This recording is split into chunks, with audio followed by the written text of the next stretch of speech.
महाराष्ट्राची परमार्थाची वाटचाल ही साळाकडून टाळापर्यंत. साळ कळतो का तुम्हाला? महाराष्ट्राची आध्यात्मिक वाटचाल ही साळाकडून टाळाकडे आहे. साळ कळत नाही त्यांना. बहुतेक त्यांनी पिंजरा चित्रपटातला गुरुजी पाहिला नसला पाहिजे. त्याला म्हणतात चाळ. पिकल्या पानाचा देठ जर अजून हिरवाच दिसत असेल तर तो समजावं की हे चाळात आहे आणि तिथून पुढे आहे टाळ. चाळ म्हणजे काय? सोप्या भाषेत सांगतो. अहो सव्वा महिना या बहिरमला यात्रा चालायचे आणि गावात जेला ज्या दीडशहानेला गावातले लोक प्रतिष्ठित म्हणायचे ते तिथं जाऊन इज्जत घालून यायचे. त्याला म्हणतात चाळ. मग लोक म्हणतात आमची आप्पा, आमची आप्पाचा पाल असाचा तिचं. मग तुझ्या आप्पाले काय श्री 1008 म्हणा. हा काय प्रताप होते आमच्या लोकांचे. म्हणजे आपण गावोगावी पाहतो तर म्हणत नाही का हा तेलाचा नंबर, हा साखरेचा नंबर, हा आंब्याचा नंबर. याचा अर्थ तर काय आहे? त्या वावरात साखर पिकत होती? नाही. आप्पानं वर्षभर साखर खाल्ली आणि त्याच्यात नंबर दिला म्हणून पुढच्यानं नाव ठेवलं साखराचं वावर. आप्पानं तेल खाल्लं सालभर आणि पिपावर तेल्यात 4 एकर वावर दिलं. हे प्रताप आहेत आपले. अध्यात्माचं दूरपर्यंत लावलेच नाही आपल्या जीवनात, दूरपर्यंत नाही.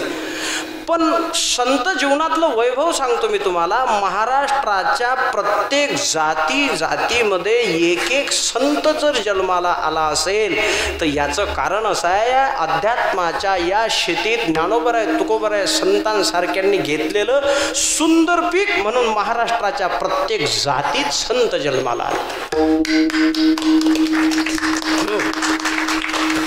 आणि आजही महाराष्ट्राच्या मातीतल्या माणसाच्या डोक्यात जर विवेक जागा असेल तर याला कारणही महाराष्ट्रातले संतच आहेत.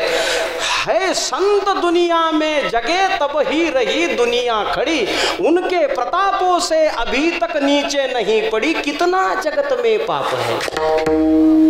अंदाज के बाहर चला पर संत ही का पून है कि जग आज तक ना ढला.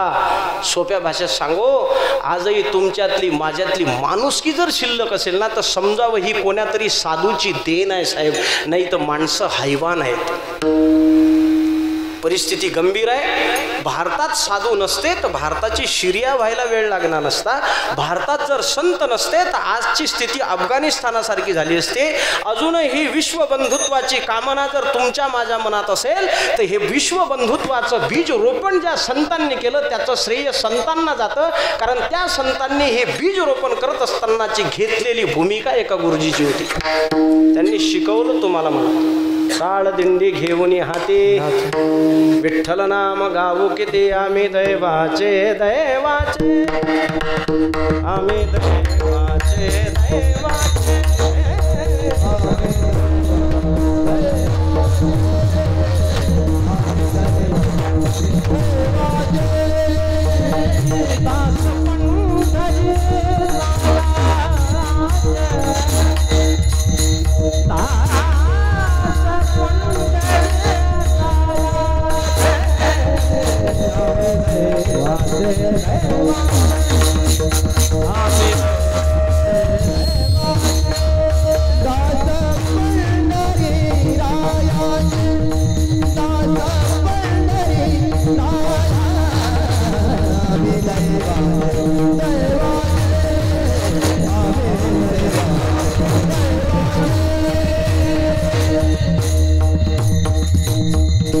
मानव जातीला माणूसपणाचा आकार संस्कार देण्यासाठी संतांनी केलेली कृती, ती कृती होती शिक्षकांची म्हणजे गुरुजींची. आणि तो गुरु इतका महत्त्वाचा आहे. म्हणून मी नेहमी म्हणत असतो, शाळेतल्या गुरुजींचा सुद्धा आदर करणं शिका. तुम्हाला काय करायचं आहे तो काय करतो, तो चुकला तर त्याचं सगळ्या जगाला दिसेलच काय करतो तो.